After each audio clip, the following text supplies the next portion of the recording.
time you've seen these, this set of tutorial, you would have hopefully mastered at least basic competence in the 4 basic knife hand cuts or chops, 4 basic punches, 4 basic elbows, 4 basic parry or block.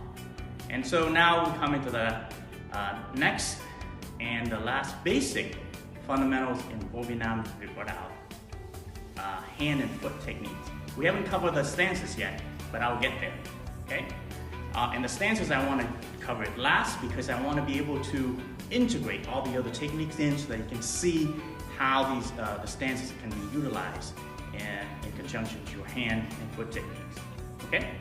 So with that said, basic kicks in Vuong-Vvđ for the beginning level is also, or the Vvn also cover 4 basic kicks, right?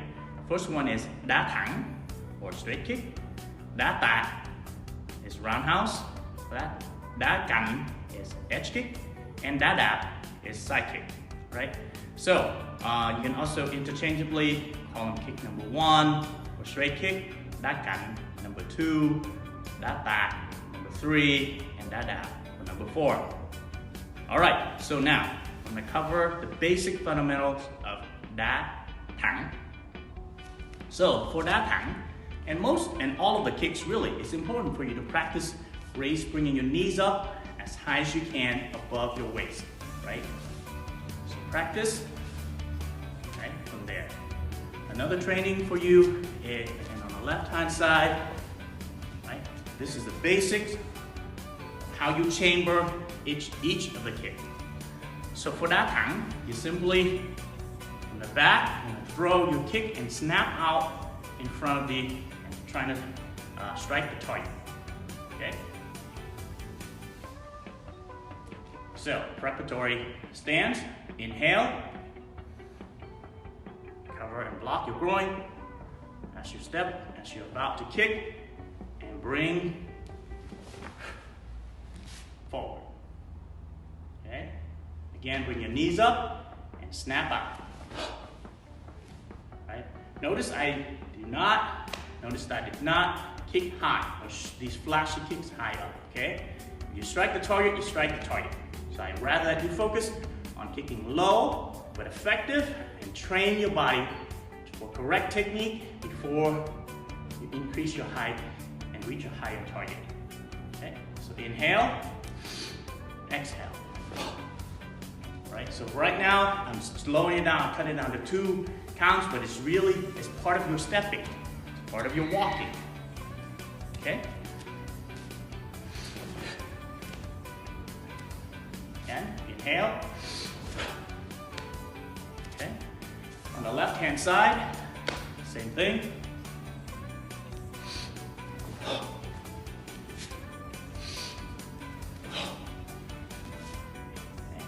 Inhale, exhale. Full motion.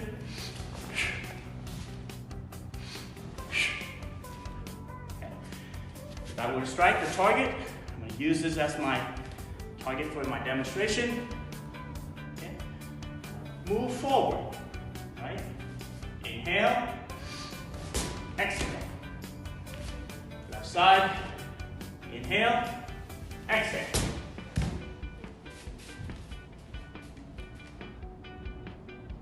Full motion. Ha! Ha! Okay. So that is đá thẳng, or kick number 1. Kick number 2, đá cạnh.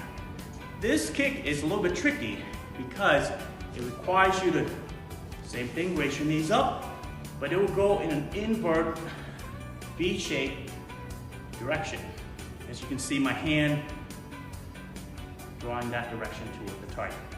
So I'm going to drive my knee up to my left shoulder and then snap out as if I were to do that with my hand, but I'm going to do that with the edge of my foot, the outer edge. Okay? So inhale, exhale. Inhale, exhale. On the left-hand side, if you want, use your left hand to draw the directions so that you have some idea where you want to, when you're to guide and direct your foot. Okay? Inhale, exhale. Inhale, exhale.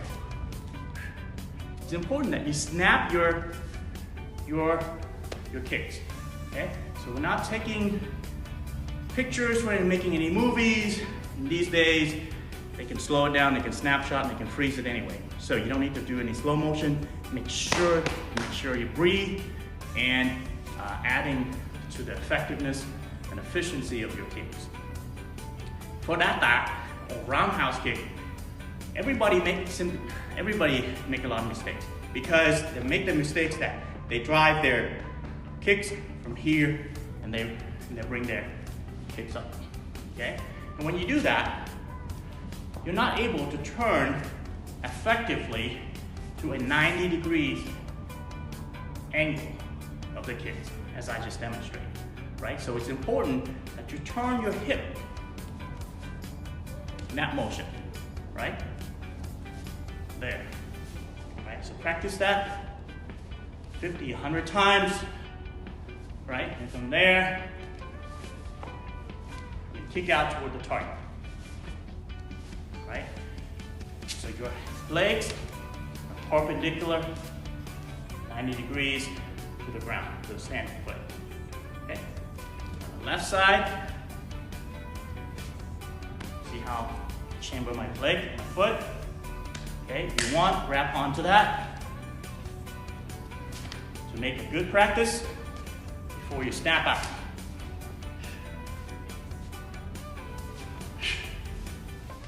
Knees up and turn.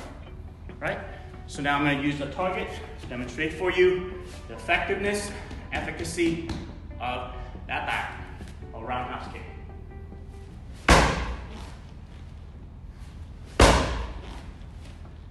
Left hand side. Oh. Oh. Last but not least is the side kick or that. This kick is probably, looks simple and you see it all the time, but it's really, you need to pay attention to make sure my footing is properly lined up so that you can extend and fully utilize the torque of your body in order to drive maximum result. Okay? So watch my footing first. For the side kick, I'm going to use that toward, I'm going to kick toward that way so you can see. I'm going to kick my right foot, but turn, creating a torque in my hip. As you notice my standing foot, my left foot, it's beginning to drive toward an opposite direction. So when I kick, I pivot, right? So then that left foot is point toward my back, my rear, okay? It's pointing that way. And I'm gonna drive my heel forward, okay? So in this case, if I were to kick you, bring my knees up, okay? Again, see notice my heel, my standing heel is pointing backwards as I kick you. Okay. A little bit of an angle for you to see how I deliver my right side kick. Again. Okay. For the left side, same thing. Okay. So if I were to face this way, turn, pivot, knees up. You want to execute, right? You see that? My right foot is pointing backward as I drive out my left heel toward the target. Okay? Okay, now if I were to kick you in the front,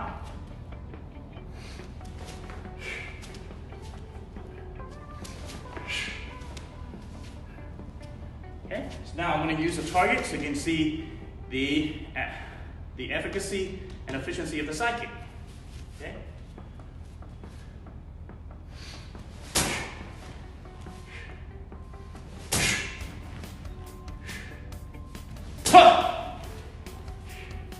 Left side.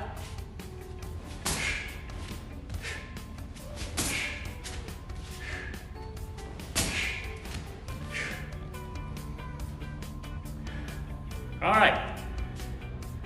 Like every other basic technique, you need to cover at least 100 to 300. In this case, might as well ramp it up to 500, right? So anywhere between 200 to 500 repetitions per kick, per side, right and left.